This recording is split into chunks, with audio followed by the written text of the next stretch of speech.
Come on in. We're the Marshall University P3 recipient group working on Nanoclay reinforced recycled HDPE. I'm Olivia, a mechanical engineering senior here at Marshall. Hi, I'm Bora. I'm environmental engineering, master's at Marshall University. Hi, I'm Travis, a civil engineering student at Marshall in my junior year. The project. Plastics are useful materials in engineering because they can be strong, flexible, and resistant to degradation. However, these properties are diminished or even lost if the plastics are recycled. This means that every year, hundreds of millions of tons of used plastics go into landfills. And even worse, these plastics are made of unsustainable materials such as crude oil, which can potentially harm the environment. Our research group aims to solve this problem by finding a way to improve the characteristics of recycled plastics so that these materials can be reused instead of thrown away. Our work focuses on a type of plastic called high-density polyethylene, or HDPE.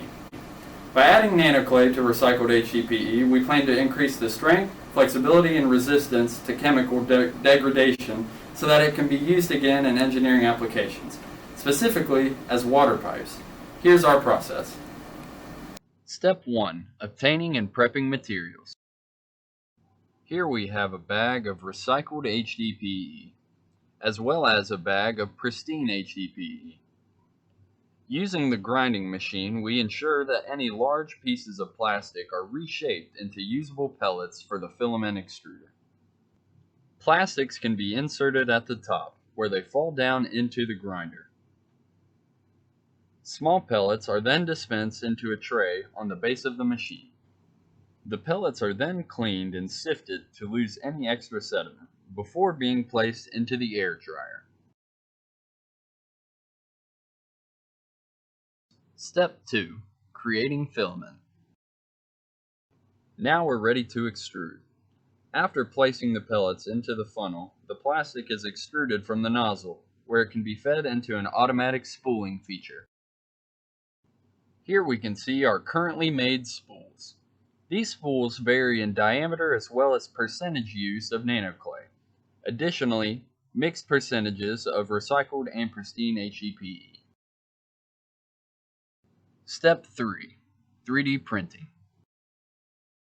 Using our created filament, we are then able to utilize our 3D printer with a special extruder head designed for unique materials that we produce.